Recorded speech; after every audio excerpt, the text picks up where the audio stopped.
in this episode. And I have this Brute cologne on, and this old guy, man, he had to be like 80 years old. He comes up and he's, shaking and everything to shake my hand. He's kind of got a tremble and everything. And he comes up and he's talking to me and he goes, and as he's leaving, he goes, "I love that Brute." You're like, time to change colognes. You totally recognized it.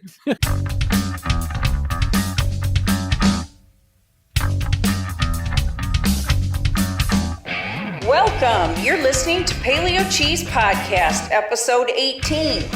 Food talk, the death of malls, and accidental breastfeeding. Hello, dear listener. I'm Chad Lutsky. And I'm Jeremiah Bannister. And you're listening to Paleo Cheese Podcast, part of the Project Entertainment Network.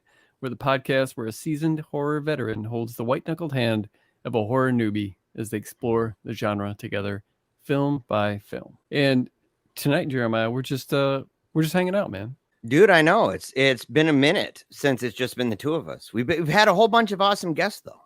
Yes, and while I do enjoy those episodes, obviously, I like it when we just, jive talk amongst the two of us. You like to have that alone time. I do. Yeah. I like the bromance. What are you saying, Chad? I got chocolate coming in the mail.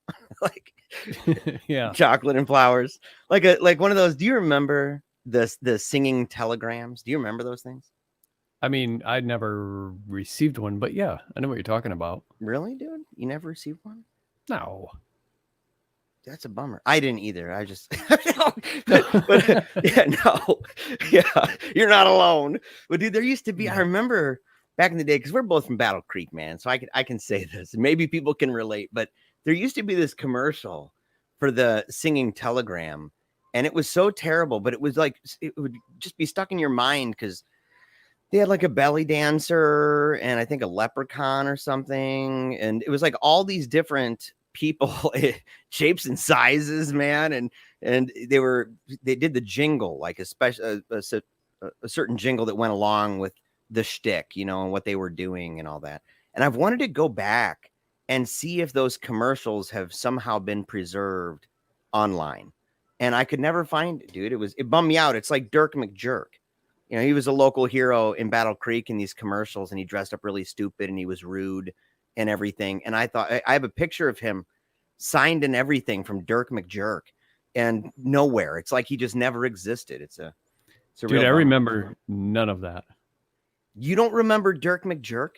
No, I remember mcgruff. Is that his name? McGruff, the crime dog? Yeah. Yeah, dude. Yeah. Yeah. And I don't think that was local, though. No. What do you say? Take a bite out of crime. Yeah, Or yeah. something like that. Yeah. That's hilarious, man. I remember the leprechaun, the old man. I don't. Do you know what I'm talking about? Like there's one. I You're like, meant that locally. guy. Oh, that guy. No, I have no idea, man. He would An be in old parades man and stuff, leprechaun. and I think that he drove around in this like red truck and hand out gold coin candy. Are you serious? During like parades and stuff. Yeah. He's just like a leprechaun. He was like I don't know, he had a beard and like no mustache. Yeah, he might have been one of those guys that my parents warned me of, when he came around in the parade, they're like, don't take his candy. Like, I don't know. No, I mean, of course, I don't want to judge the guy. He might be a listener or something, but no, don't remember him. There was another guy, Leo the Appliance Lion. Oh yeah, dude, yeah. Yeah, I mean the guy. But that was a brand. I mean, that was an appliance store. But it was the same era. You know what I mean? Like, Okay, people can it's go like late back. 80s maybe. Yeah, late 80s. I'm watching shows like Tailspin, right? The Scrooge McDuck, DuckTales, and all that. Okay, And so it's kind of like in that time frame. Maybe the Iraq War. So if it wasn't Schwarzkopf on the TV and Wolf Blitzer before he looked like he does now, kind of like Rumpelstiltskin or something, that back then, that's around the time frame that Dirk McJerk, but he would dress ridiculous, so he had like plaid pants, and he had a jacket that was totally clashing. Everything was clashing. And then he had this kind of dapper hat with this big, huge, almost like a peacock feather or something that stuck out. And he was just rude and goofy, zany. What was the point? Yeah, it's the whole. What's the point? Yeah, what was the point? It was a brand. I don't know. It was for I don't even remember exactly what the commercials were. My dad would, because my dad knew him. Yeah, my dad knew him. This whole time, for some reason, I'm thinking that he was some kind of crime fighter or something to do with law enforcement. Where did I get that from? I don't know. Yeah. The McGruff thing, maybe? Yeah, Dirk McJerk. I don't. The crime fighter. I don't know. Or maybe the guy that always gets in trouble, like the poster child for being a bad example. What you don't want to be. Oh my gosh. Well, like the eggs on the skillet in the, This Is Your Brain on Drugs commercial. Yeah. Those eggs had it rough. Yeah. they were like, look, people have been looking down on us for a long time. Oh, but no, my dad knew him pretty bad. They're like, I don't know if we can have you on here. Well, I think those eggs made a comeback though in those memes of like Eminem where he's rapping super fast. And oh my gosh, the egg where it's bubbling and it has a little hole and it looks like it's got a mouth. Yeah, you're right. But they had to wait 30 years. And by the looks of it, they're still on drugs. By the looks of it. They aged well though.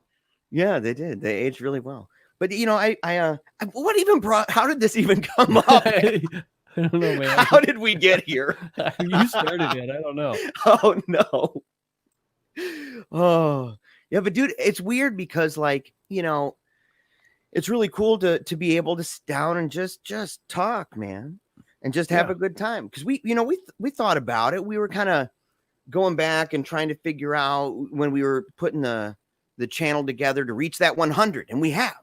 Okay, we've made that mark. I don't know where we are now. We kind of got to that 100, and then we're like, well, okay, it's done, it's over. 123. Are we? We're at 123. Yeah. And so thank you to everybody all the new subscribers, man. That's pretty awesome.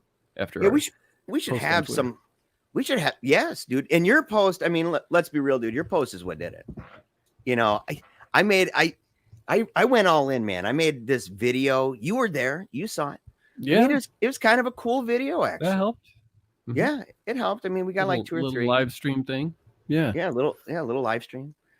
People were able to comment. It was you and my wife. I think I'm throwing myself under the bus, Chad. But no, it was fun. But when you posted that, it was cool to see how it was going up and up and up. And we were, this is kind of behind the curtain, man. But we were sharing these memes back and forth whenever we'd get a new, a subscriber, and we get to like 63 or whatever.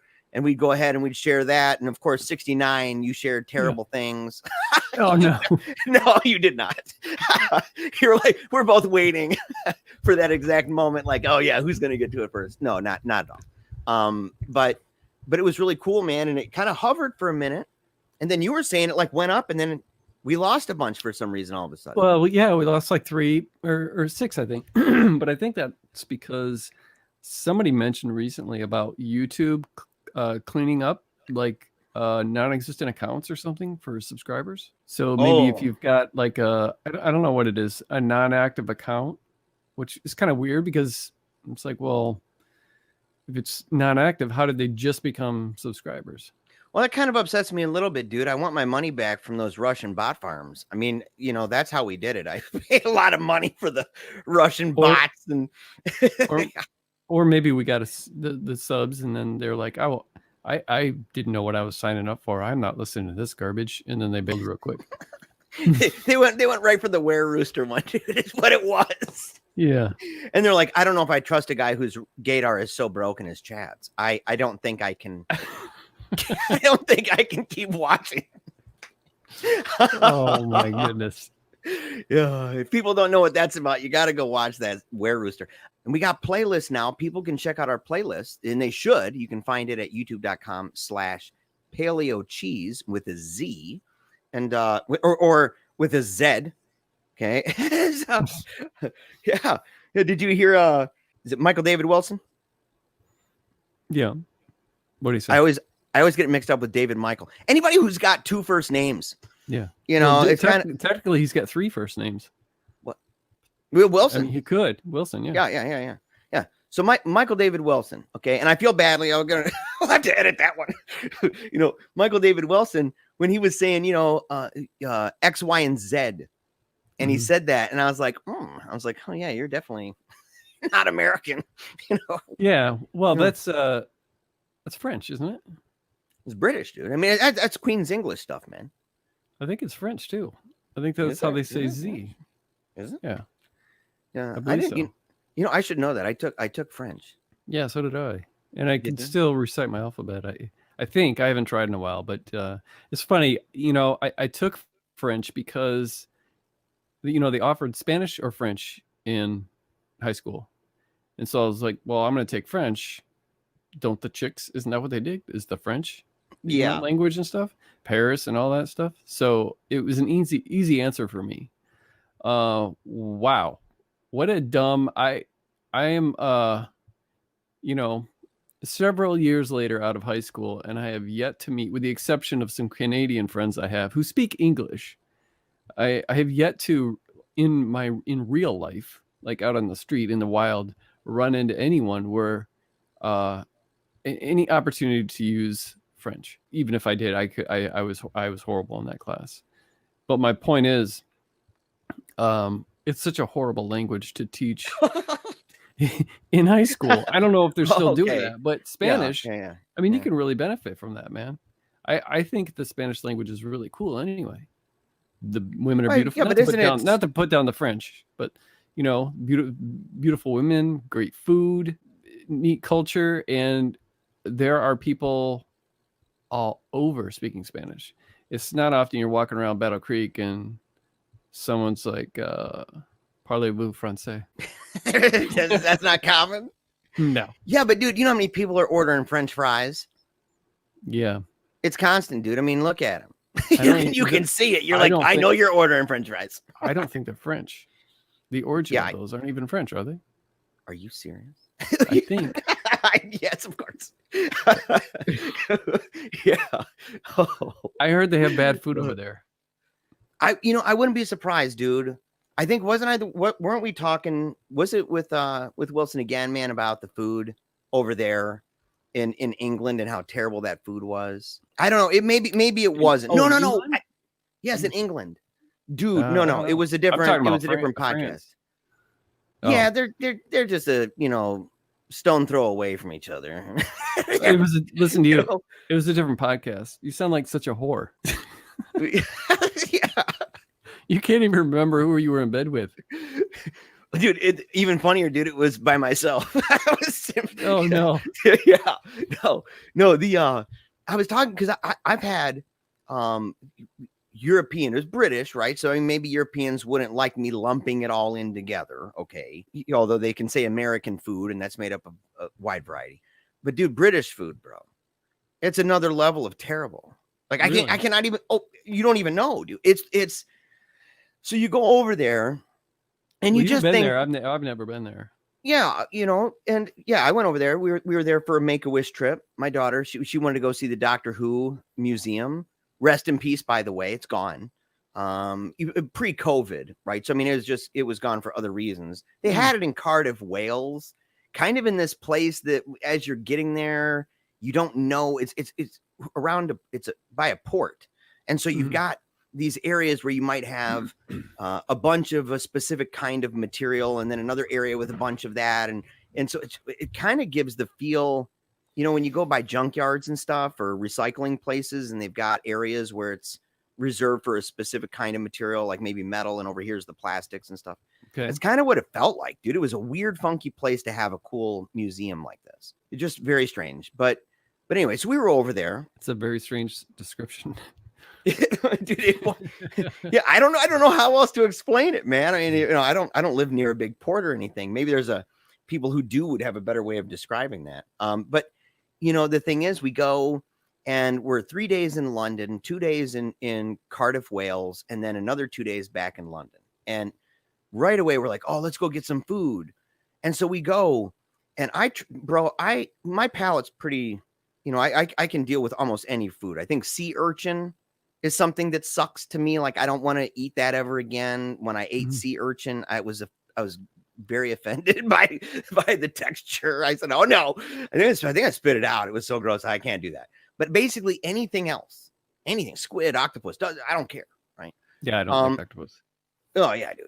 So I go there, and I'm trying anything I can eat. You know, I mean, I'll try anything, and I don't just want to buy a burger. You know what I mean? Like, and so I'm trying all these different foods, and it is the blandest crap I've ever tasted in my life. And the worst part is that, you know, I wasn't drinking pop at the time, and I don't really drink pop very often anymore, but I wanted some lemonade. And so I asked him, I'm like, hey man, I said, yeah, I'd like, you know, your meat pie or whatever. And I'd like some, or, you know, bread pudding or something. And I'd like your lemonade. Well, dude, every time they brought Sprite every time. Oh, okay. And I learned later that I guess if it has aid at the end of it, it's like sparkling, you know? And so I didn't know. And finally it got to the point we were in Cardiff, and I thought, well, we're in a different country, right? We're in a different place. Maybe it's different. I said, lemonade. Oh yeah, we got that. And I said, no, not Sprite. You know, I said the lemonade where it's like lemons, where you squeeze it and, you know, kind of do that thing. And they're like, oh yeah, we got that. Bro, Sprite. They brought out Sprite. I was, dude, and it was more offensive than anything because I had to wash down a banger with that. And a banger is like if you rolled up cat food like Play-Doh and then you put it on an oven to get a crispy outside skin on it and then dared to feed it to somebody. That's a banger. It's the grossest texture. That's the only other thing. Sea urchin and banger. Those two things, man. No way. With it being bland, do you think that's just because your palate has desensitized and they don't have as much sodium in their food, and somebody who's maybe not used to that isn't bland to them? Bro, I know it is a fact. Okay, and here's how I know. Because for about the first 36 hours, my whole family was convinced, and this made it even worse of a reality, that I might have been the fattest guy publicly walking around in London. Oh my gosh. Dude, I'm not even kidding. No joke. We're looking around and I was getting embarrassed, dude. Like, oh my gosh, what is wrong with me kind of thing. And I'm looking around, and finally on the second day we were there, we're waiting to get on this bus. And it's one of those red buses, you know, has like 2 levels and stuff. And the top one was open, and so we got to sit up there and everything. And it's a tour, it's a guided tour. So you put in headphones, and whenever you drive by a building, it'll tell you what you're seeing and everything. So we're getting on this bus, we're waiting, and all of a sudden, man, my daughter pulls on my arm and she's like, "Papa, look, fat people." And we look, and she's only saying that because we'd been talking about me. Like she's not being a rude jerk. There's your tribe. Yeah, there's your tribe. One of yours. You're not alone anymore, Papa. And I look over, and dude, they're huffing and puffing their way over to me. And bro, they came up, and I'm like, they want to talk to us. Like you're not kidding. It felt like a tribal moment. And you guys are gonna hug, dude. You don't even know, because they said, "Is this here the bus that takes people around in London?" Oh, they're Americans. Like, they're Americans, dude. I'm like, oh my gosh, no. Oh my gosh. You are. And I said, "Are you from America?" And they're like, "Yep, better believe it." I'm like, oh no. I'm like, of course they're. I'm like, so dude, the 3 people in town, everybody's walking by going, "Oh, Americans are visiting." We can tell because they're all obese, you know.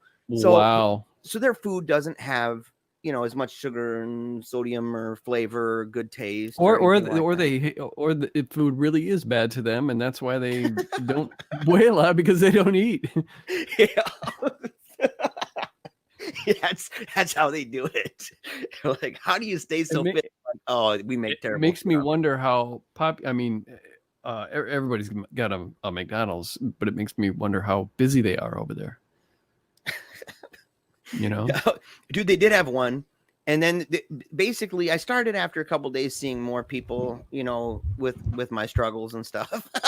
And one of them was walking, and, you know, every time we spotted one, dude, it was like seeing Bigfoot almost. And so everybody, you know, we're all kind of looking out the window, gawking and everything, like we'd seen some kind of, you know, mystical foreign thing. And the guy was walking around as a dude, and he's walking around, you know, very heavy labored breath and stuff. But he was eating like McDonald's and he had a big cup of pop. And I'm like, yeah, okay. But there's America again. Like, that's the thing. Mhm. Like, America seemed to be tied to the any signs of obesity that were going on over there. And so, Wow. yeah, dude. Yeah. That is, I never really, when you think of like places like Asia, in like, they don't have, with the exception of like sumo wrestlers or whatever, who tend to do that on purpose, they don't have like a lot of obesity. I mean, I have never been to China or Japan either, or Thailand or in any place like that. But I mean, I've seen movies. Yeah. I've seen pictures, and I know that they don't have really a problem with obesity like we have over here. Yeah. But I'm sure it has everything to do with the food that they have over there. And yeah. Think about the I guess a good example of, because they're certainly not lazy. Yeah, not people. Yeah, hardworking people. And dude, in London, they're all walking. Like because the roads are so difficult. I mean, they're so packed and there's so many tourists there. So there's all these tour buses all over the place. And so tons of people just walk around. I mean, it's like that Office movie, The Office, where he's in the traffic jam and there's the old man with the walker and he's making it faster down the road than him in a car. That's kind of what I think London is like, and the roads, it's like a blessing and a curse, I suppose, because the roads, they're trying to preserve their history the best they can. Yeah. And so they get the cobblestone stuff as much as they can, leave them as much as they can. Yeah. And so you have even the design of the roads, they're all winding in every direction all over the place. And so, I can appreciate that. And it forces people to walk. So I'm guessing that like terrible road systems and terrible food has done a great deal for keeping them thin. And if you want to know, like the whole thing about the Asians and why, the fatness and stuff and Americans, compared to that, people should go and watch. It's not long. I think it's like 15 minutes. And she did an amazing job. It's an awesome presentation. I believe she's Chinese American, and she's talking about how American General Tao's chicken is, and that it's not the same thing as what the creator of General Tao's chicken, how he made it, and he doesn't even recognize it as the same thing. It's something totally different, because for them it's this kind of like watery flavor, mildly sweet, I guess, whereas ours is just like lathered in, in corn syrup. So but she talks about how most of the food that we eat that we call Chinese food is not Chinese food, that it's American food with Chinese names, and it's like similar. And even down to the fact that I was just talking to a girl, there was a friend of mine, and we're talking about China because she's in the United States right now. She's stuck here. She actually teaches English over in China, and she's been stuck here for months, like unable to leave, can't go back, kind of thing. And she was saying that they don't even have fortune cookies.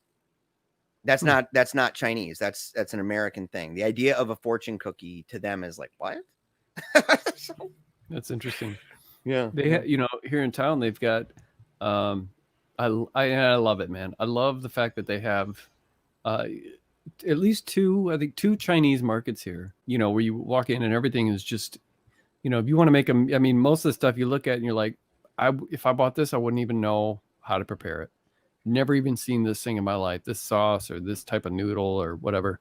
But we have at least one, maybe two Mexican markets like that too. And I just think that's the freaking coolest thing, man. Just having those, just like having like when they got like Chinatown in what do they got? Chicago, San Francisco, New York. That to me is so cool, to just drop right there in the middle of town a completely different culture. So to have a market like that with authentic stuff is really, really cool.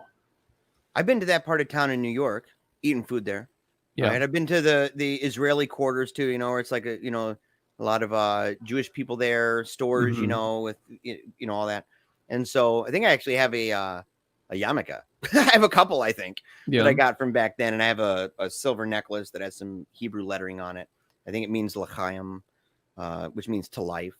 And so but no, dude, like Thug life, is that what you said?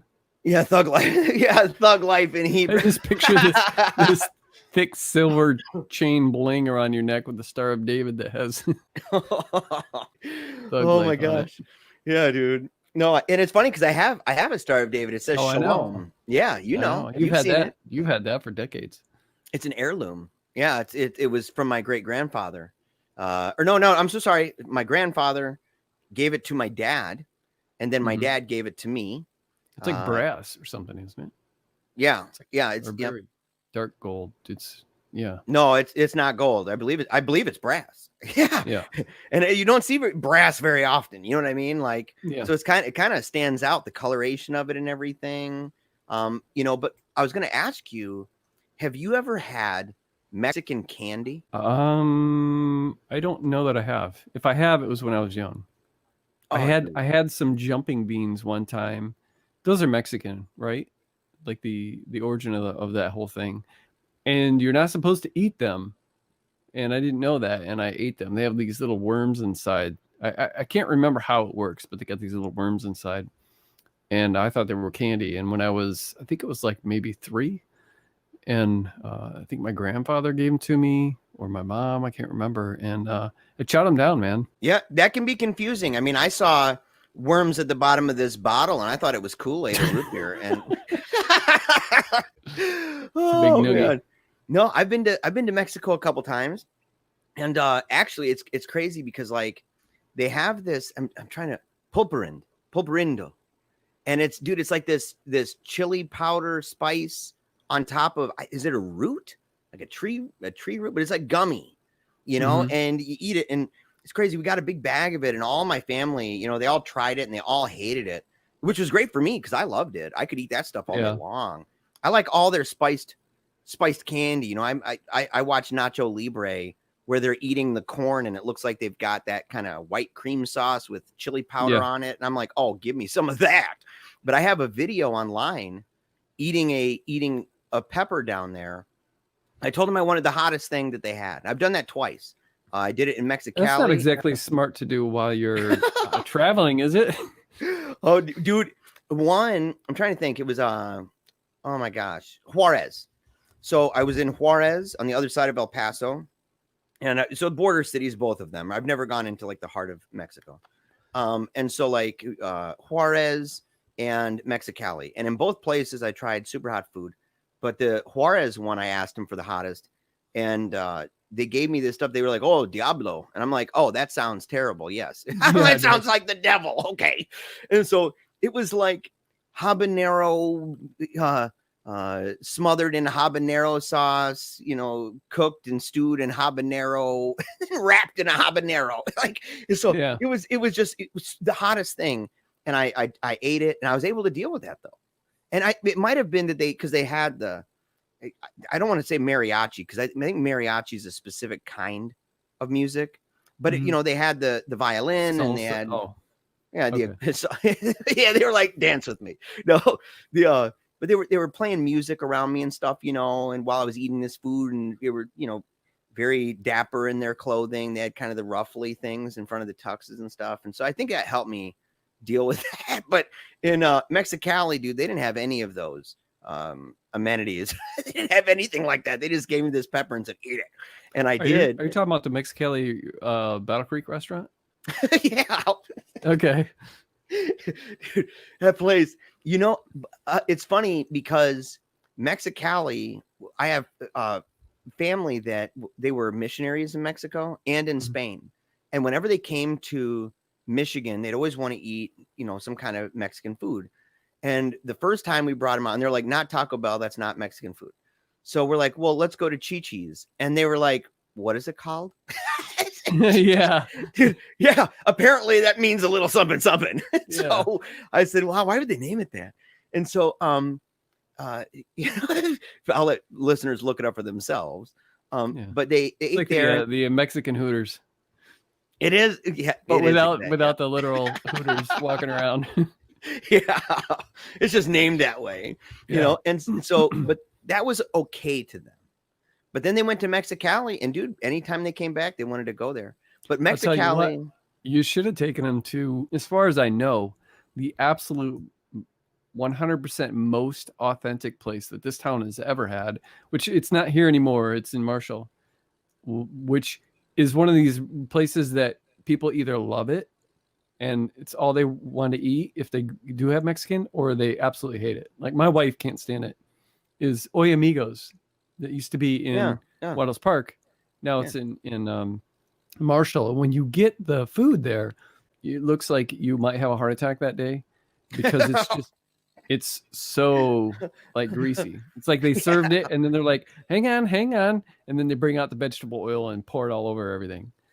But that's what it looks like. And the place is dirty, nasty. I don't know what the new building looks like, but the one that was in Waddles Park is dirty and nasty looking. It's, but you know, places like that, man, like Speeds, dude, it has character, man. Dude, you know, it's true. Speeds in Lakeview, you know, they closed down years ago. But if they still had it, and when I went in there, maybe I saw a roach or a mouse or whatever, dude, I'd still go there. It's just one of those places, man. It's like, but it's one of those places like when it's gone, I mean, it's part of Battle Creek. Yeah. Every hometown has a restaurant like that where it's like, you can't get this food anywhere else. And this is part of your kind of local heritage. And so I had heard rumors about some, you know, insects or whatever being, you know, it's one of the reasons why they shut down. And I'm thinking, and nobody dying from that. That'd be all right. You know, you're not gonna get a burger milkshake like that anywhere else. Hot pepper cheeseburger. But Oy Amigos, and when you get it too, it looks very like it. Some of it doesn't look appetizing, but a lot of the authentic food, Mexican food, doesn't really look appetizing. You know, like. I mean, it's good, but if you're used to Taco Bell and you're used to like the red and the green and the yellow and the, you know, color combo stuff, and you're looking at a gordito or something or whatever they're called, and then you're looking at these refried beans with this super just oil logged burrito smothered in a heart attack, you know. And they got some like their chili, dude. Their chili is like gray and yellow. Mostly gray and yellow. Yeah, it's like in like this weird gravy that they have. It's like gray, so it looks like it's dying. Dying food, but it's good food. And it's dying. Oh, it's like Barth. Is it Barth? You know, it's like a Mandela effect thing because I always thought it was Barf from that old show. You Can't Do That on Television. Wasn't Alanis? I think Alanis Morissette was in that. And there was somebody else that was in that. Yeah, that was a little after my time, I think. But I know what you're talking about. Yeah, but Barth, they say it's Barth. It's kind of like the Berenstain. I'm like, yeah, right, Berenstain. I'm like, it was Berenstain.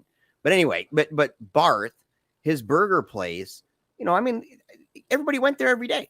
You know, you get out of school, you go there and you eat the food. Yes, it might kill you. Yes, there's bugs all over. And, you know, I don't want to say this about Figs because there's a place called Figs in Battle Creek that is the greasiest grill, the greasiest burger. Where's that at? It is straight up in the hood. Okay. It's the windows are up high and they're all bulletproof. I'm not trying. Yeah. And so like it's what really street? Small. What street? Like which hood? Oh, hold on. Yeah. Like which hood in Battle Creek? Post edition, like Washington Heights. Yeah, hold on, man. I'll find this because I want people to actually, if they're from Battle Creek, I want them to actually go because it is worth going here. Let's see, Figs Fast. They called it Figs Fast Food, really? Okay, but I mean they've got Oh man, I'm looking at their Facebook page right now and I am starving. I want it right now. Oh, it's on Hamilton. No, I'm sorry, Hamblin. Okay. Hamblin Avenue. Okay. It has a B in it. I always thought it was just Hamlin. Hamblin? So that is probably closer to downtown. Yeah, it's kind of over by Post, kind of, if I'm remembering. No, I don't think so. No. I think Hamlin is where like the Consumer Energy building is on, and it runs kind of close to the penetrator. Dude, you had to say the penetrator. People will be like, "What? Oh, yeah, that's true. Yeah, your city has We're a so thing used to called it. the penetrator." Oh yeah, we do. It's not what it sounds like. We have a it's not what it sounds like. We have a thick strip of road that enters into Battle Creek. Called the penetrator.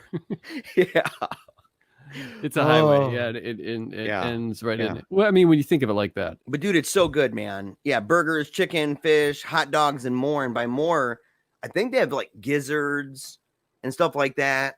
You know, I don't know about things like pig's feet, but I know that they've got all sorts of different foods, man. And the burger is so massive, it dwarfs the Whopper. It dwarfs Wendy's. I mean, it's so gigantic. And it's so yeah, just even talking about it makes me starving, man. Every that place town is pretty rough too. Every town needs places like this. They really, really do. You know, like I said, character, you get flavors, you got mom and pop places that, you know, it's providing jobs for people locally, and they're, you know, business owners. And so, but I tell you, man, this town over the past like maybe 15 years, it have just lost so many cool independent businesses, maybe the last 20 years. You know, like you can't find a record store in town anymore. Yeah. You know, Rock Cafe Records, places like that, when they shut down, it's absolutely heartbreaking. You know, when you grow up and you go in there and you've got stories to tell about how, you know, you got this from Rock Cafe or you got that from Rock Cafe. And it's heartbreaking, dude. So yeah, like Speeds, Rock Cafe. So places like Figs, never been there, don't know where it is, but every town needs places like that instead of opening up another Burger King or Taco Bell, or you know, whatever chain. It's I've got a long diatribe about all that kind of stuff that bothers me. Even our beautiful mall was beautiful at one point is a ghost land. Most like I think now. Other cities too. A lot of cities, except with the exception of maybe large like college towns, like maybe Grand Rapids. Even I don't know what your malls like that there, but it's got to be more populated than Lakeview Square. Oh, by far. Mall. Oh, by far. Yeah. The only mall that I've ever seen that was that bad, because the Lakeview Square Mall, I mean, back in the 90s, that was like straight mall rat territory. You know what I mean? Like 80s and 90s, dude. You just go and there's tons of teens just hanging out. Like tons. Yeah. It was always a big party going on. I mean, there were thousands of people walking from one end just all day, back and forth. Tons of different shops, two different record stores in the mall. Yeah. Like, yeah. And it was great. And now you go in and it's like massage parlors. They've got, I think, a Chinese restaurant, Sarku or something like that. And they've got, you know, that's basically it. there's not very much. Maybe a cannabis shop. I don't know. it's totally hit. I've seen 2 malls that are that bad. And I don't understand that actually about malls. To me, that's a weird thing. I know there's a lot of literature about it and stuff, but it's weird to me because I've always felt like it seemed ideal that you could go into a place and that they were a bunch of different shops, but they were within walking distance, and that you could just simply go in there and it had food. Some of them had like play areas and stuff. You know, the Kalamazoo Mall has a carousel. And so you would just think that would draw people. And it seemed like that it had a lot of things that were essential, not food. You know, they normally didn't have like a grocery store inside. Some do, right? Yeah. I've seen, you know, but I've never understood it. But there was one in Benton Harbor, and Benton Harbor is pretty hit. I mean, that they're under like emergency financial management stuff, or I don't know if they still are, but they were. And so we went there, and it was so sad, but it was also like hopeful, because, you know, the complaint is all of these independent stores and kind of local flavor type things are gone. Well, when you go there, imagine if every store that used to be there is closed, everyone, and it's a shell. And and even the outside, the grass is overgrown in the parking lot and stuff.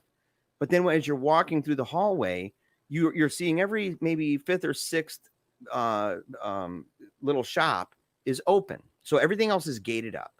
but every fifth or sixth one is open with lights on, and you pass by, and it's a local resident who's renting that space and does things like ranging from shirts, making shirts. One person was selling their paintings. They actually had like independent painters and stuff, like local painters and everything, and people selling their stuff there. So you could go in and you could see, different paintings done by local people to buy it. And I thought about it, and originally, the kids, they were like, this place sucks. Like this is the worst place. Yeah. And on the one hand, they're right. And on the other hand, I said, that's actually something powerful a little bit in that. That, you have these local people saying, yes, we're in a bad place, but I'm going to use my gifts and my skills, my talents, my vision, and I'm going to wake up every day. I'm going to rent this bugger out. And this is where it's my little plot, right? And that's where I'm selling my stuff. And it was just, to me, there was something about that, maybe even more American than a buckle, right? Or a Pac Sun, right? Saying, okay, there's something about this man that's old school. And so it was kind of cool. But there was another mall, man, in Dallas, and it was so hit, dude. We called it the Deadbird Mall because it was called the Redbird Mall, but it was so slow, we all called it the Deadbird Mall. And the only reason we ever had for going was if me and my cousin and our buddy, we would dress up in these butt tight suits, like super, super tight, probably made for 10-year-olds or 12-year-olds. So they didn't really fit. And you'd try to zip up the front, but it wouldn't zip all the way. So you had to wear like a big, huge belt buckle to cover because you couldn't button it. And so it's so tight, and it's like 5 inches up, it's kind of like above your ankles and everything. And we wouldn't wear socks, and we'd wear really kind of ridiculous looking clothes and tons of really crappy cologne. And we would walk through the mall acting like we were cool. Brute by Fabergé. Hey man, Brute's not bad. Dude, I wore it in high school, man. That was a long time ago. For my birthday, it was for Christmas one year. My brother, he knew I hated Brute because I wore it in high school. And then in my 20s, like mid to late 20s, he gave me something for Christmas one year. And I think he was like 16 at the time. And I think he used to wear Brute or whatever in high school too. And he gave me this shoebox full of Brute deodorant and Brute aftershave and Brute cologne. And there was like a dozen to 15, 16 bottles of Brute product in this thing, like half used stuff. It was like a gag gift. Half used Brute. Yeah. Oh my gosh, dude, you can buy Brute for like, 50 cents at the dollar store now, but I used to wear it. And actually the first band the first band I was ever in, we called it Spaz Monkey, which was a really, really stupid name. But the second one that we had was Brute 78. And we never played any gigs or anything. It was just a garage band, we just hang out in the garage and stuff and play. But I was wearing Brute at the time and everything. And I remember I was at a church and I did a sermon, and I have this Brute cologne on, and this old guy, man, he had to be like 80 years old. He comes up and he's, shaking and everything to shake my hand. He's kind of got a tremble and everything. And he comes up and he's talking to me, and he goes, and as he's leaving, he goes, I love that Brute. You're like, time to change colognes. He totally recognized it. Like, oh my gosh, man. Dude, it was cracking me up, dude. And so, dude, I'm a cologne like connoisseur. I'm ridiculous about cologne. Really? Like, yeah, dude, my cologne collection is vast. And if a bottle is running low, and I'm probably not going to get any again, or maybe I get a gift and I know that I'm not going to, I will save the bottle with just a tiny bit in it, because I'm one of these people who my nose is like hypersensitive to, not hypersensitive to smells in the way that they offend me, but in the way that they trigger nostalgia for me. Like I can smell something in, in the same way that a love song might do for somebody listening to it and remember a relationship they were in or something like that. But cologne or many, many different things will do that for me. So I'll save it. But dude, my colognes that I have, like that I wear like on a daily basis, it's like my t-shirts. I've got like so many t-shirts that I think I mentioned this before that I have to swap them out seasonally. So like at the end of summer, I'll swap out like 30, 40 shirts for 30, 40 shirts that I had packed away, band shirts and movie shirts and stuff like that. And I pick up my cologne like I pick my clothes, man. I'm just like whatever I'm, I got like 12 bottles sitting on my shelf in my bedroom, and I have like another 8 or 10 in the medicine cabinet, and then like maybe half a dozen on my dresser. And I'm just like, yeah, it's an obsession day. Or Dude, it's a Lagerfield's photo day. Obsession. That my wife insists. Like, it's one of those things. I think that will, it will never be a brute. Like, obsession will always. Dude, be it'll never go away. Yeah, obsession will always be there. Yeah. And so, but it's one of those that you wear, and it kind of like makes everybody happy. Like, the young people and the older people, a lot of the cougar generation. Yeah, it's not. Yeah, but it's got a spice to it. Yeah. And so I like that. Nautica's not bad. I don't mind that. Azaro. Is it Azaro? I don't mind that. I don't have that one. But dude, Mont Blanc, legend. Dude, I have these like little sample things, man. Cause I wear like things like Tommy. I'll have that. So if it's a day where it's kind of a lighter, breezier, sweeter thing, then Tommy, right? If I used to love Fahrenheit, but only with certain... say pheromones. Yeah, dude. Okay, I gotta say this. You brought up pheromones. So, dude, and this is a little revealing, but I'm at this house with my wife's friend, and we're all sitting there, we're eating pizza and everything, and I'm lactose intolerant, but sometimes it goes okay, and sometimes it does not go okay. And this was one of those times that it did not go okay at all. And so I'm like, my stomach's doing the thing, and I'm thinking, oh no, dude, I'm at my, anytime you got to, drop off the kids at the pool at a friend's house, it's not necessarily the greatest thing. It's not the ideal location for something. No, like that. You're doing courtesy flushes left and right. I mean, you just fart in your courtesy flushing, hoping it will go away. And so I'm in the bathroom. I'm like, well, I ask them, I say, hey, do you guys have a bathroom? And they're like, yeah, it's right back there. And I'm like, I look back, bro, you have the dinner table. You got to imagine this. You have the dinner table. Dude, I think you've told me this story before, but go ahead. Yeah. It's right behind. So there's a wall right behind the head of the table. So the guy's sitting at the head of the table. Yeah, there's a wall, and there's a toilet right on the other side of that wall. And I'm like, oh my gosh. And it's not big, right? And the walls are thin. You know what I mean? Mm-hmm. And I'm thinking, dude, no, this is bad. So I go in there, and I'm looking around for anything. I'd use hairspray. I wouldn't even care. His hairspray, it's spraying it in the air, anything to help, with the situation, because they're eating food, dude, literally 5 feet from me. And I'm like, this is terrible. Well, they had the spray bottle, right? Mm-hmm. And I sprayed it up in the air, and it came, the mist comes back down, and dude, I don't mean to get graphic, but bro, I was straight up in the mood. I'm like, whoa. I'm like, dude, what is this? And it was like the greatest thing, man. I'm like, I don't know what this is, but I need it like right now.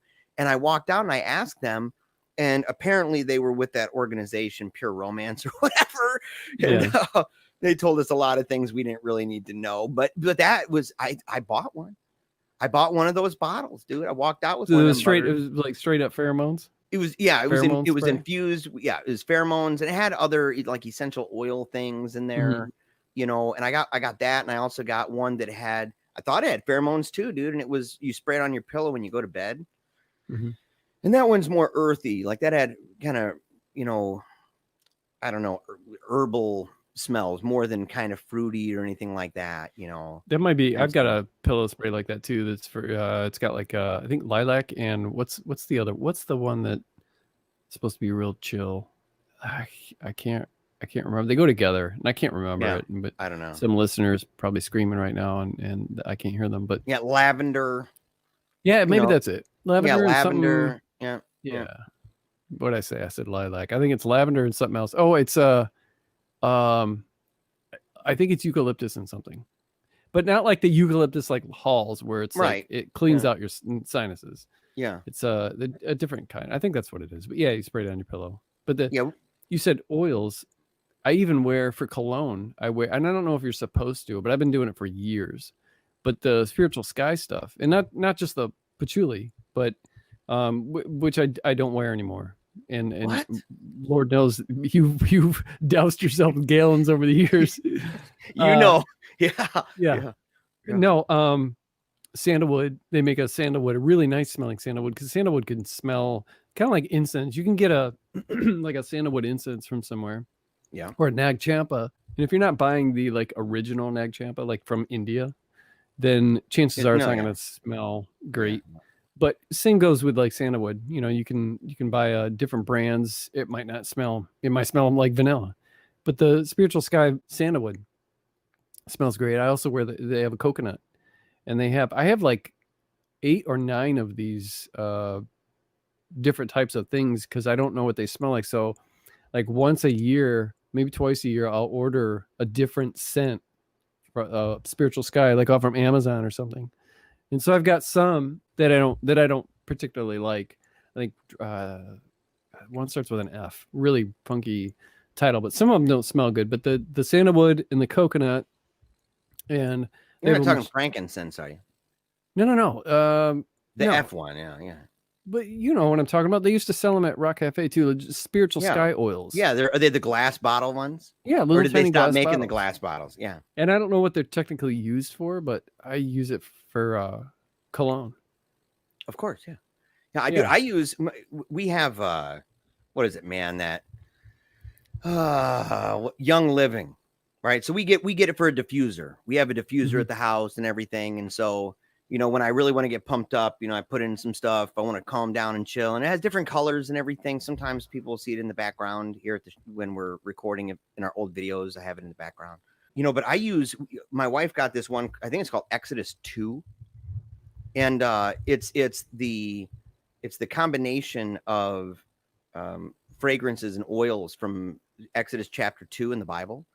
And bro, it's one of those seasonal things, though. Like patchouli, you can wear, which I guess you're supposed to like have some kind of an agent, like whether it's water or whether it's an oil. Like you can use coconut oil to like kind of tone dilute it down a little bit, and dilute it a little bit so it's not overwhelming. Because I used to just slap. I mean, I was gonna say you did not discover that when you were wearing it.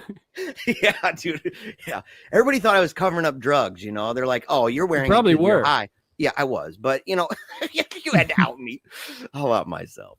You know, but yes, I was covering up lots of drugs. You know, but it didn't work in the eyeballs, though. I tried. No, not really. But you know, I would try different things like Exodus 2, but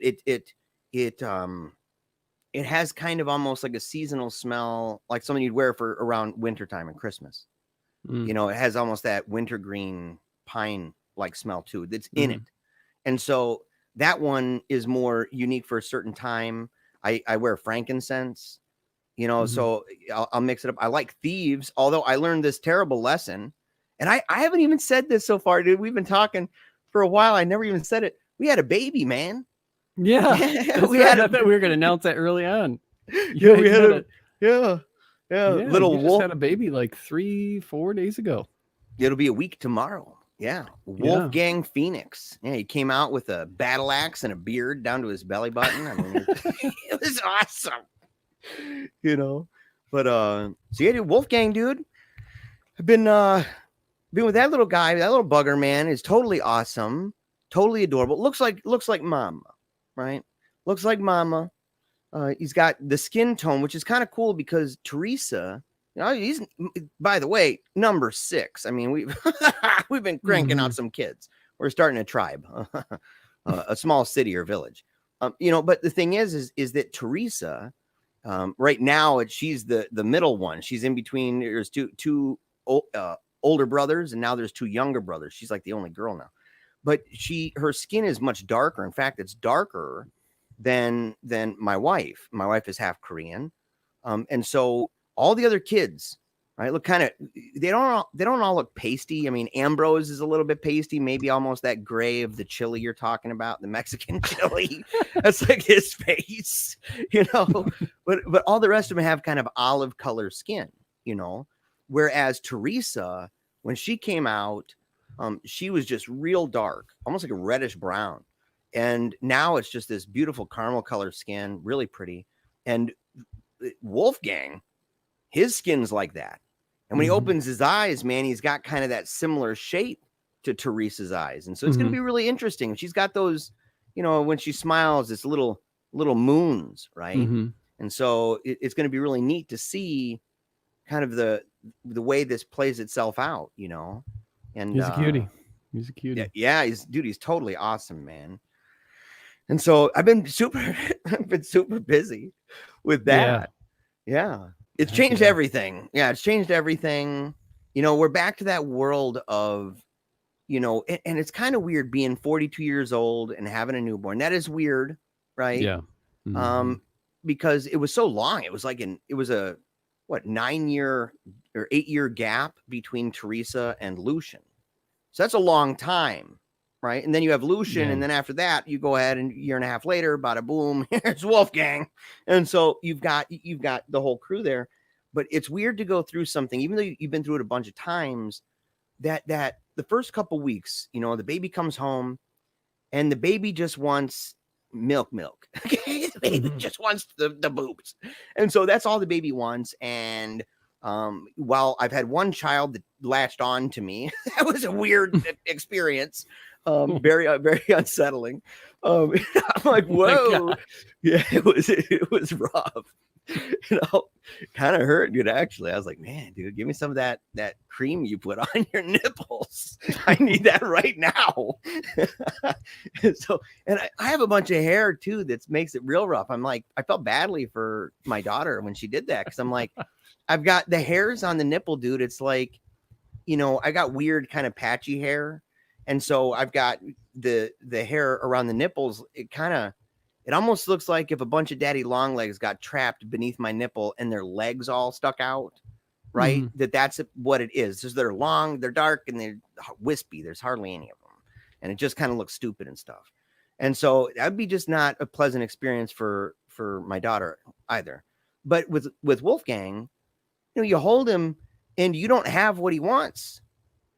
And so, you know, I'm trying to hype up the, you know, I'm singing into his ear. I'm trying to comfort him, and it's just not happening. And I'm like, man, this is so terrible. You know, like it makes you feel bad, even though you know what that's about, and that's going to change. Cause all my kids, they, you know, we have a super strong relationship, me and the children, you know, and they, I want to say I'm their idol, but I'm kind of a little bit, right? They have their papa's kids a lot, you know, it's the truth. But the thing is that, it's like a humbling experience to realize, like, at this time in a child's life, you know, I'm just another person. I'm just rando a little bit, you know. And I finally, yesterday was the first time since he's been born that he laid on me and was just chill. And it took me pressing my skin of my cheek up against his head, and I'm like, dude, that's skin on skin, bro. Like, I'm not going to do the whole nipple thing again, because that I don't want him to go through that. I don't want to go through that. And so, but I was like, my cheek, you know? And so I did, and just feeling that warmth on his head, it had to be, because dude, he just he's out. And it was a really cool bonding moment, man. It was cool raising kids, but I'm so thankful that, you know, I was 35 when I had my last kid, and we were even thinking about calling it quits when that happened. I think it was like down to a week. It was like, what do you think about, I think that week we were going to be like, what do you think about like not trying this anymore? You know, we already got 2 kids. Let's just leave it at that. Because my wife is 3 years older than me, almost 3 years older than me. And so, you know, we were starting to worry about the whole 40, you know, I think she was 38 when we had Nakota. So I know things can get a little bit scarier, I guess. Yeah, but it does, because the doctors, dude, they were all about pushing for C-section, right? My wife's a real trooper, dude. I think she had Pitocin with the first baby, but she didn't know even really what that was, and she learned quickly that she never wants that again. And so she never did Pitocin again. I think she's taken a medication once, and it was a mild one. Right. It was just to take off the edge and stuff, you know. So it wasn't like a narcotic. It wasn't anything crazy. I don't know if they even give narcotics like that. They're like, oh, here, take this, but I don't know. So she had 2 babies at home. I've delivered one. I almost delivered Wolfgang, dude, because, this is crazy. This is a crazy thing. So I'm really involved with my wife when she's, having the baby and she's in labor. I'm there. If she wants my help, if she tells me to shut up, I'll do anything. It doesn't matter, right? I'm there, and we're a good team, and it's been great. Well, I've learned some things, like when she starts having contractions, it's always at night, and it goes through and it keeps her up, right? That's when it starts. It always does, every time. And so at nighttime, she's having contractions. She's awake all night. So I know, okay, I gotta, plan this out so the kids have somewhere to go, especially with, restrictions from the coronavirus and stuff like that. And so we had to do something. And so but I knew that it was that day. And then I knew normally her discomfort where she wants to go to the hospital, it's normally around 4 centimeters. And then she's there for hours and wants to start walking. And when she wants to start walking, it's like 6 centimeters around there. And because that's when she starts stopping, like she'll walk and does kind of waddles, and then she'll stop with the contraction because she can't walk anymore. She's like, and we time it out and then keep walking around and everything. And then when she gets to the point where she's asking me to put pressure on her lower back, when that happens, dude, I know 2 hours. That's all it takes.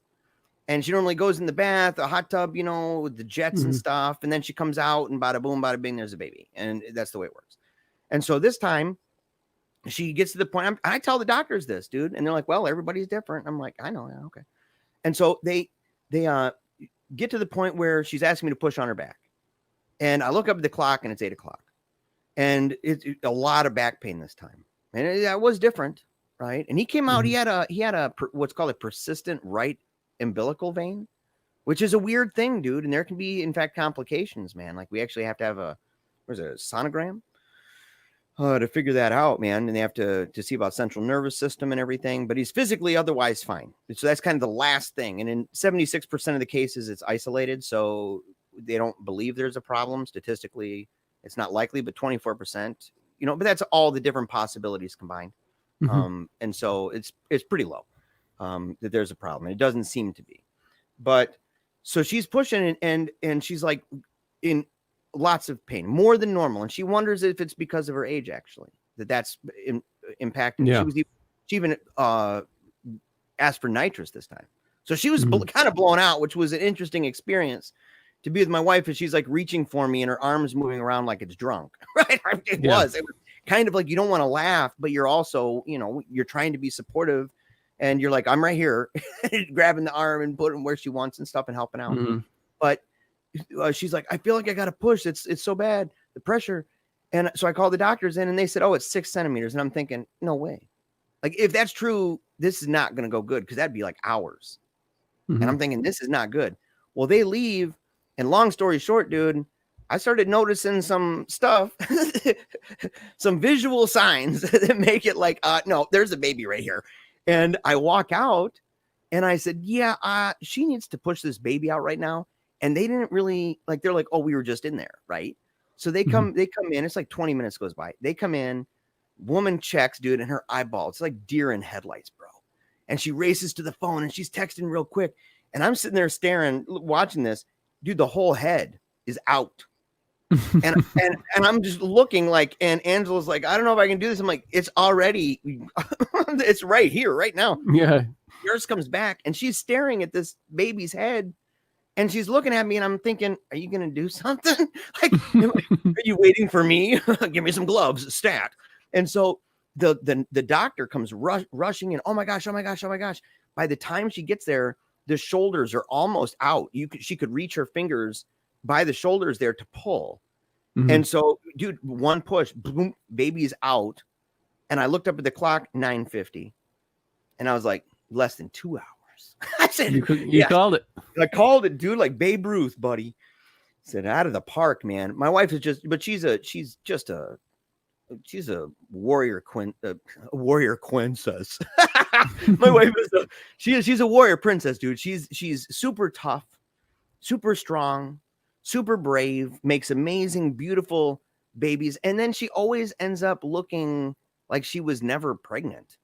Like people look at her and they're like, "Oh, that's not fair," because she just, she carries it well every time, and she's already up and at them. It's kind of like you got to calm her down to be like, "Look, you got to kind of chill, just stay home, don't go and do certain things." But she just, so it's great. We have a lot of awesome, happy, lively things happening in our home right now. Yeah, and good times ahead, man.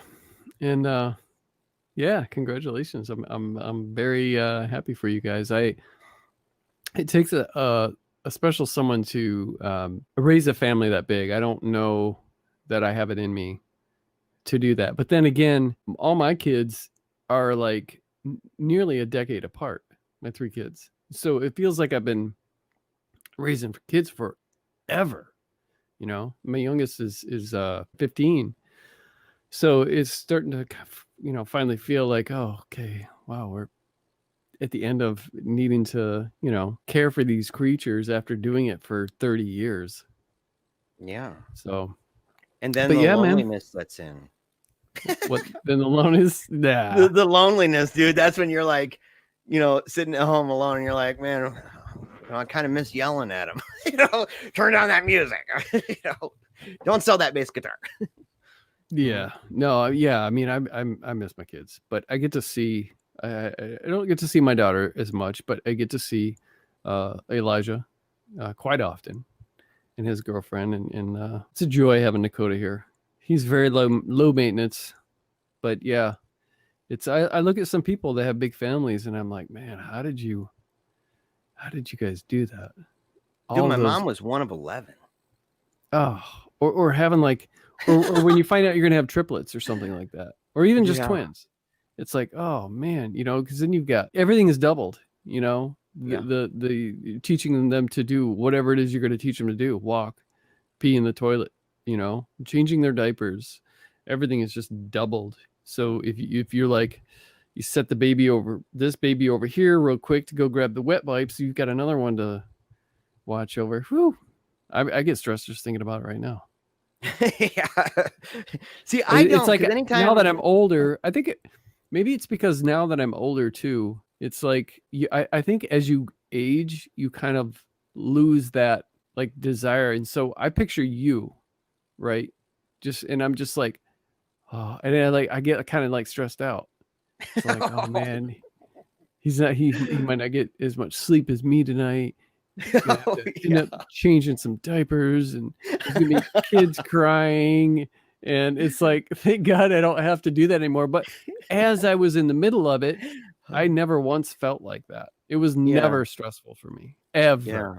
It was just part of life, and I was enjoying it. So maybe it could be a mixture between already doing that and a handful of times, and then with my age, or the fact that that's not my kid. So, I like, if it were my kid, then, I might feel different. But then again, if my wife came to me and said, I'm pregnant, dude, don't think I'd be very happy about that. Dude, think about this. I'm going to be 60 years old going to graduation. That's not so bad. I've seen much, much older. Yeah, but dude, Angela's talking about like 1 or 2 more babies. Like, it depends on the age thing, though. To be frank, to be honest, because the last 2 have had kind of weird things, dude. Lucian did. People, it's a weird thing to talk about being a negative because everybody loves it, and it's that he's got this his crown on his back of his head. It's blonde, and by blonde I mean like gold and white. And it looks amazing. So he's got kind of this sandy brown hair, and he's got like Rogue from the X-Men, with that white streak in the hair and everything. And he's got that coming from the back. And so it looks so dope, dude. But that is, what is it? Vitiligo. Okay. And it's crazy because I just learned today that Joe Rogan has vitiligo. That's why he went on the carnivore diet, was to see if it would help him because he has an autoimmune disorder.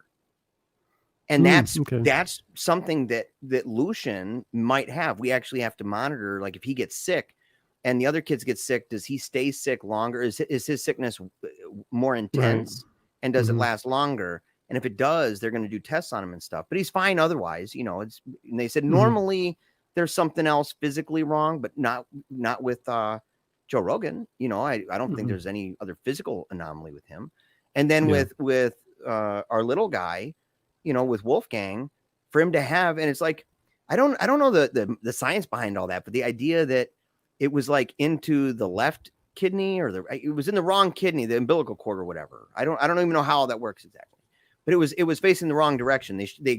We asked him to explain it, and they gave us basically a stickman drawing. It said, this is if it's facing left, that's if it's facing right. And I'm like, that doesn't help me at all. I don't give me something else because it's so rare. I would normally be embarrassed not to know something like this.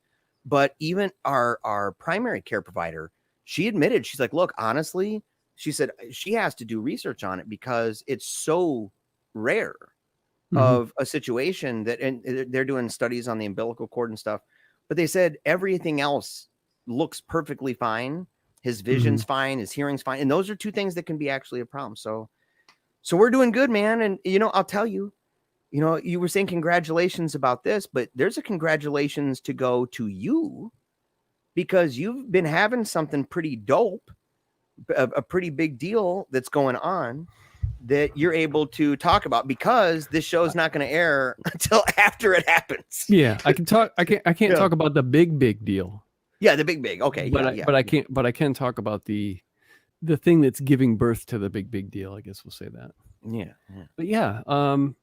But I wrote a book with author Tim Meyer, and it's being published as a limited edition through the Nightworms package. I think there are a limited to 900 of them, paperback. That they're doing a reveal on Monday, the cover reveal that was painted by Zach McCain, who I've used before. He painted the cover for Out Behind the Barn, as well as The Same Deep Water as You and The Pale White. And he did Tim Meyer's Kill Hill Carnage. He does it. He does a ton of stuff. Oh, he also did the Thunderstorm limited edition of Halo of Flies, the hardcover. So he's doing something else for me too that I've been working on. But yeah, man, that's thanks. That we're proud of the book, and we think people are going to dig it. It's very dark coming of age. And what gave you the inspiration for Wormwood? The name. The name. Isn't it poisonous? Like that's Wormwood? A good question. I just loved the sound of it. Yeah. And there's a scene that I think I was writing the scene where these kids, high school kids, have been hanging out in an abandoned house that they think they want to just move into, like it's theirs or something. And they're having a discussion. I believe they're having a discussion about the afterlife. Someone says, well, what do you think happens when you die? And the chick says, I think we're worm food. And then they turn that into, through the dialogue that I wrote, they turned into, they named their place that they are kind of hanging out at Worm Food Estates. And I liked the idea of the word wormwood and incorporating it somehow into this. So I had an idea that Wormwood is actually just the name of the street that this cul-de-sac, where there's an abandoned house that has that has not been able to be sold, that these kids are hanging out in. So it's the name of the street, but technically Wormwood, I don't remember what it was. It's in absinthe at some point. It's a weed. Okay. Yeah. And I just love the word because I've had it in absinthe. And to be honest, dude, I really like absinthe a lot. You know, I don't drink anymore, but back when I did, man, I used to do it with all the fixings, man, light it on fire, the sugar cube, the whole 9 yards, man. Like I loved it. I love the whole kind of ceremony that goes with it. what is it, mystique almost, right, to this thing. And I forget how I got my hands on this bottle, because if I remember right, that was why you couldn't buy it in the United States for a long time, was because of that. And I might be wrong about that, but I found it. Most of the ones I ever saw did not have wormwood in it. And later I found one that did, and it was a small bottle. And I've got it. Actually, I know for a fact that I do, but it's not a video, so I won't show it. Right? Maybe we'll share it on Instagram or something, man. This bottle of absinthe with wormwood. We'll highlight the word on it, because it's a cool bottle. It's foreign imported. And it was just, yeah. So I always liked it, but I wondered, like, what was the reason behind your choosing that word? Every time I hear the word absinthe, I always think of like Edgar Allan Poe. And most people Rouge. Most people don't know this, but like, and I've kind of, I don't know that I've blocked it out, but I re-educated myself on Edgar Allan Poe because I'm a huge fan. And I found out years ago that after his death, this guy that was super jealous of his work and kind of his rival, they used to be friends and they became rivals. He slandered Poe after his death and made him, and it's because of this guy and everything that he wrote about Poe. It's why people think that Poe is nothing but a opium junkie who died an alcoholic. Some really interesting articles online about that and about how this guy started this rumor and ruined his reputation big time. That's not who Poe was. It's crazy, dude, how historical things like that, like Paul Revere. Yeah, like Paul Revere. People think that Paul Revere, you hear Paul Revere's ride, the British are coming, Like, for one, he would never say that. They were all British at the time. But also Paul Revere never took that ride. That's what Wordsworth Longfellow. So that's not even like a real, it's not a real thing. It was, did I say that in another episode, by the way? No. Okay. I don't think so. Yeah, no. But no, my dad was telling me, because he's actually been down to the Paul Revere estate or whatever. And they talk about the fact that Paul Revere is wrongfully given credit for that action. And really what it was there was 3 guys that night that were on this road. Paul Revere was one of them. And as they approached this area where there's these British soldiers and stuff, one of them ducked out into the woods, and another one kind of followed, trying to kind of find the other guy, in the woods, to keep up with him, to see, maybe what's going on or anything like that. Didn't catch up with him. And Paul Revere went up, and I think they took his horse, and he walked back to the city from whence he came. So he just went back to that town. And that the guy who went looking for the other dude, he couldn't find him and just ended up going to where his destination was. And he knew the route to take because he was having an affair with a woman in that town. And when he arrived there, he let everybody know, like, what was going on. By the sound of it, like, I might have some of the details wrong, but my dad was talking about how sometimes, people are given credit where they shouldn't have been given credit. Yeah. And sometimes people are maligned, like Poe, because I didn't know this, news to me. Yeah. When I think of Poe, I think of him, being in some opium den, smoking down, feeling like Gumby or something on a pair of ice skates. I think that I want to say that he did do opium once, but I feel like either there was a reason for it or something. I can't remember. He didn't inhale. There you go. Yeah. But there was like some kind of if I'd known we were going to talk about it, I would have definitely researched it. I encourage anyone to go read an article. I can't even tell you his name. That just type in like I don't know how Poe got his bad reputation, or the man who ruined Poe's reputation. Real jerk off, and the whole story is there. In I've seen a couple of really cool articles, but yeah, I would encourage you to do that. But it's like Ty Cobb too. Yeah, Ty Cobb had something like that.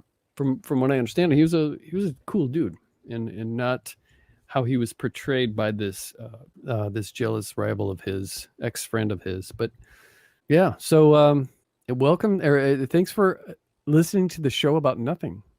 Yeah. Dude, yeah, The we episode normally, about nothing. yeah, dude. Hey, we talked about stuff that was important, dude. We talked Yeah, about for figs. sure. We talked about figs burgers. We talked about Mexican Which, chili that looks like it's dying. I mean, speaking of Figs Burgers, we were talking, I did look up the place on Street View, and I'd like to know what the heck you're doing in that neighborhood. 'Cause it's bad. That's what I was saying. I wasn't trying to be rude when I was like, dude, it's straight up in the hood for real. Like, Oh, yeah. That place is hit.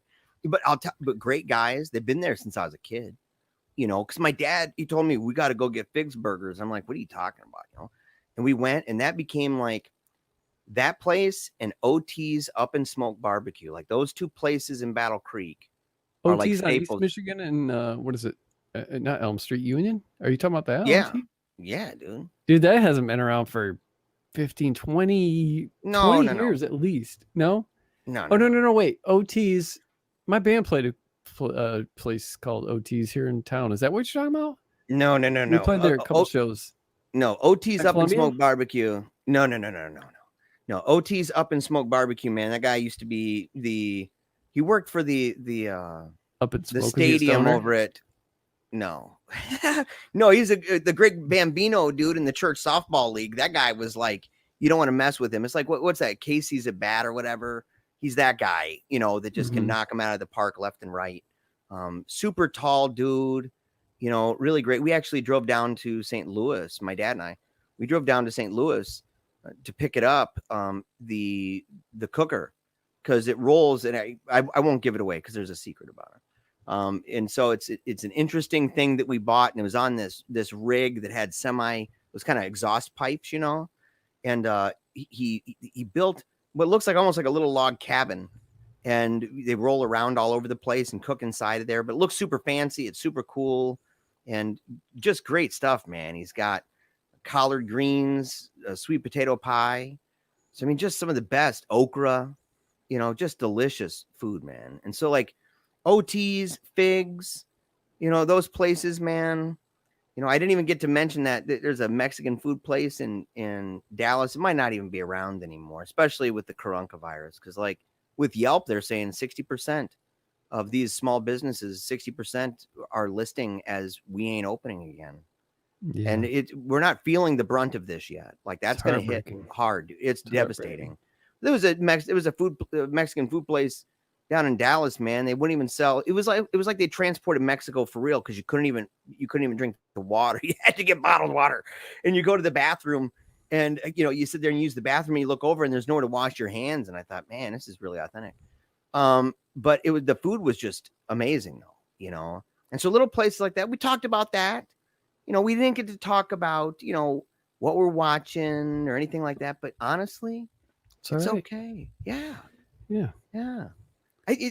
Those are our favorite episodes, man. I know it was funny because we mentioned this in the beginning, but when we were putting together the channel and making, you know, trying to figure out what episode do we want to have as kind of the highlighted video on the channel and stuff. And we both kind of agreed on our favorite episodes. Like, we love having guests. We've had some amazing guests, but the episodes where we've talked about music, where we've talked about empathy, where we talked about local lore and local haunts and stuff, that those were some of our favorite ones. And that broke the mode of operation for the show. That's not normally how it goes. And we thought, but that's what we enjoyed to do. And so it's going to be, this is exciting. I'm actually glad to be doing this. Yeah. I'm glad. Yeah. There's some podcasts I listen to that I've been listening to for years, and I you know, they're themed podcasts. I'm a big board gamer, so I nerd out with board game stuff. I listen to a podcast called The Secret Cabal Gaming Podcast, and some other ones too. But when they just kind of, you know, shoot the shit, so to speak, I dig it, and I think other people do too. And maybe it's not for everyone, but to kind of be a fly on the wall for a conversation about different topics. I mean, I even did a Twitter poll recently that asked people, you know, what is it you're looking for in a podcast? You know, what is it you like most in a podcast? You know, random chatting was right under was second place with right under camaraderie between hosts. Yeah. Which we everyone has told us we definitely have. So hopefully people will enjoy the random chatting as well as the awesome interviews that we have. Well, not necessarily interviews, but just hangouts. Conversations. Yeah, conversations we have with some of these cool people. Well, and the camaraderie is only going to get stronger, dude, when you get that singing telegram from the leprechaun that I paid. Gosh. So you're going to get that. that. I'm going to get the chocolates. The camaraderie is going to tighten, dude. We're bonding deep. This is good. Yeah. Sounds good. And dude, I'm going to look into that pheromone spray. Now you got me curious. You got to do it. Be careful, though. Kind of weird. Be careful. It's so weird that you would go to take a dump and get horny. Oh, dude, it happened. It happened. Oh, all right, man. If they want to hear more of this nonsense, where can they find us? Dude, everywhere at Paleo Cheese. It's just that simple. Just look up Paleo Cheese. We used to have to put a little asterisk by that and be like, well, YouTube is, youtube.com/blah, blah, blah, a bunch of letters and numbers. And now, whether it's Twitter, Facebook, Instagram, YouTube, all that stuff, man, Paleo Cheese, okay? PALEOCHEEZZ, right? E, Paleo Cheese, that's us. And of course, we're on Acast, Spotify, and a whole bunch of other platforms. And you can find us just by looking up on Google. And of course, you have to email us. We would love to hear from you. If you have any suggestions about topics, if you have suggestions about books or movies that you think that we would like to read or to watch, or people you would like us to interview, make sure to send us an email. And that's at paleocheese@gmail.com. Sounds good, man. Until next time, adios. Amigo.